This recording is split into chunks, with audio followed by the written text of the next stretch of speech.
Assalamualaikum warahmatullahi wabarakatuh. Bismillahirrahmanirrahim. Alhamdulillahirrabbilalamin. Wabihi nasta'in.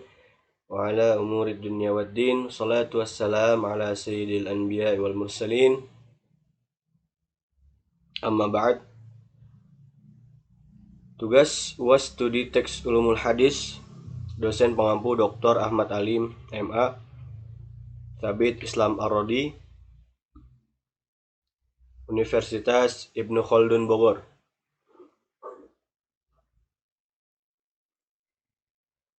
Sini saya akan menyampaikan pelajaran ulumul hadis yang telah kita pelajari sebagai tugas UAS dari pelajaran ulumul hadis.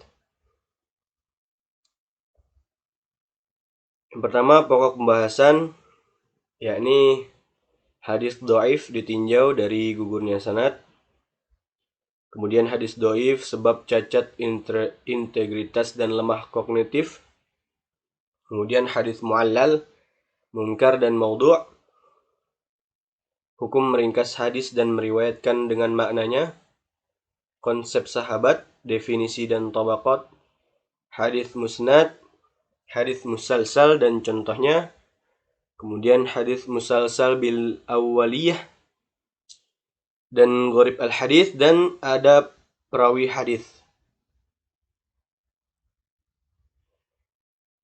Yang pertama yakni hadis dhaif ditinjau dari gugurnya sanad.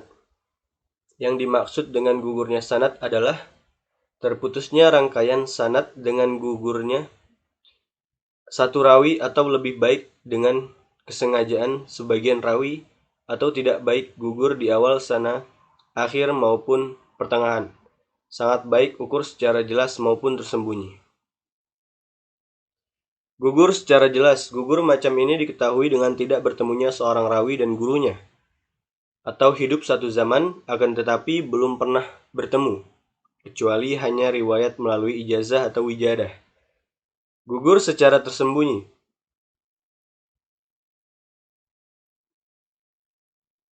Ini hanya pakar hadis yang sangat teliti serta mendalami jalur-jalur hadis dan cacat-cacat pada sanad. Kemudian hadis dhaif sebab cacat integritas dan lemah kognitif. Maksud cacat pada rawi atau tercela yang disebabkan oleh perkataan, perbuatan, agama, kedhabitan, hafalan dan ingatannya. Yani cacat integritas antara lain ialah dusta, yani berbohong. Jadi ketika suatu rawi ia sering berdusta atau pernah berdusta terhadap apa-apa, maka itu termasuk cacat integritas. Yang kedua, tuduhan berdusta. Yakni jikalau seseorang rawi tersebut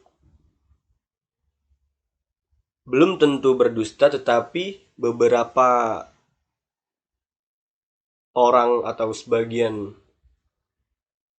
dari orang yang melihat perawi tersebut menuduh bahwa ia telah berdusta. Yang kemudian fasik. Yani fasik dalam perkataan, perbuatan, dan lain-lain. Kemudian bid'ah dan ketidakjelasan identitas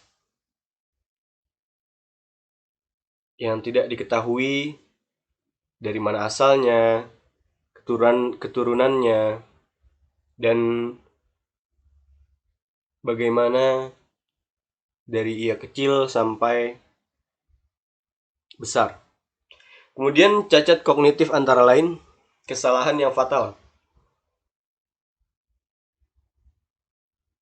Kesalahan yang fatal yakni kesalahan yang memang dilihat kefatalannya benar-benar fatal.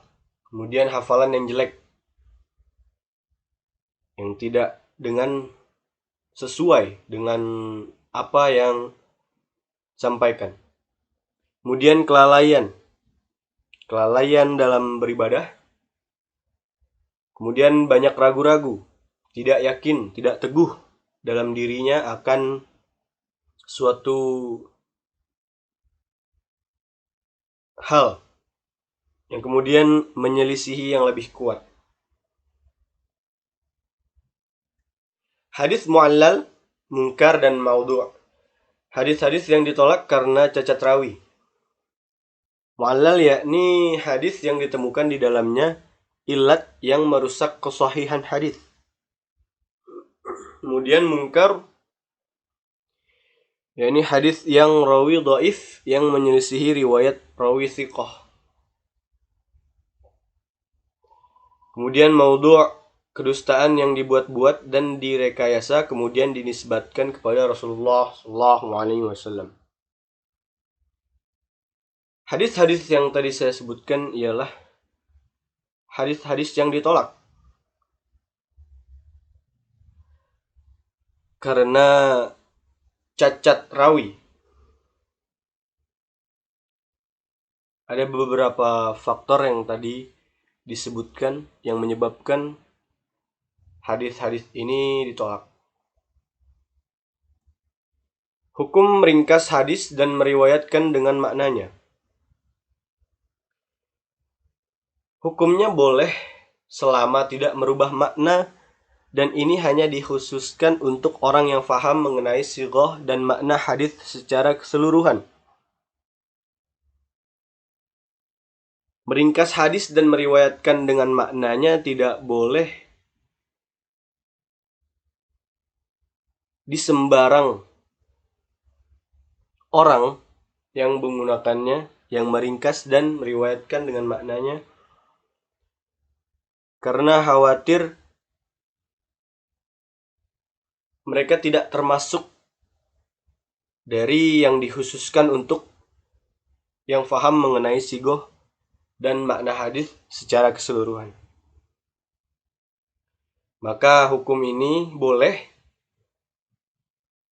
dan dikhususkan untuk orang yang faham mengenai sighah dan makna hadis secara keseluruhan. Kemudian konsep sahabat, definisi dan tabaqat. Pengetahuan tentang sahabat merupakan ilmu yang agung serta ilmu manfaatnya. Di antara manfaatnya adalah mengetahui salat yang tersambung dari yang mursal.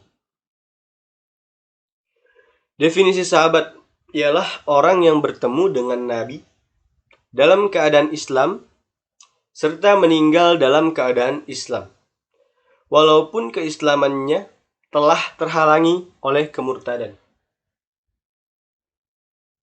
Jadi yang dimaksud sahabat di sini ialah orang yang benar-benar bertemu dengan Nabi di dalam keadaan memeluk agama Islam serta meninggal dalam keadaan agama Islam, walaupun keislamannya telah terhalang oleh kemurtadan. Jadi jikalau seperti kita-kita yang belum pernah bertemu Nabi, maka kita tidak bisa disebut dengan sahabat. Selanjutnya hadis musnad, yaitu hadis yang sanadnya bersambung secara marfu' kepada Nabi. Hadis musalsal dan contohnya, yaitu kesinambungan rawi-rawi sebuah sanad dengan suatu sifat atau keadaan. Terkadang terjadi pada perawinya dan terkadang pada jalur periwayatannya. Contoh, Malik dari Nafi' dari Ibnu Umar bahwasanya ia mengatakan seperti ini. Bla bla bla. Hadis musalsal bil awaliyah adalah hadis yang selalu disisipkan oleh para ahli hadis sebelum mulai mengajar atau belajar hadis. Hal itu ditradisikan hingga para murid-murid di bawahnya. Jadi hadis musalsal bil awaliyah ini memang sudah ditradisikan oleh ulama-ulama yang terdahulu kepada murid-murid yang akan datang, dan ini dilakukan terus-menerus dan ulang-mengulang oleh murid-murid yang akan menjadi guru-guru yang mempunyai murid kemudian selanjutnya. Gharib al-hadith, yaitu lafal-lafal pada matan hadis yang memiliki arti tersembunyi dan sulit untuk dipahami. Tafsir lafal-lafal gharib yang paling baik adalah yang datang sebagai penjelasan dari riwayat lain. Kemudian adab-adab perawi hadis, yakni meluruskan niat, membersihkan hati dari tujuan-tujuan duniawi. Kemudian tidak mengajarkan hadis saat kehadiran orang lebih utama darinya. Meminta kepada Allah taufik, ketepatan, kemudahan, serta pertolongan. Memfokuskan seluruh pikirannya untuk hadis agar memuliakan gurunya dan siapa saja yang ia dengarkan hadis darinya. Tidak mencukupkan dengan mendengarkan dan menulis hadis tanpa mempelajari dan mengamalkannya.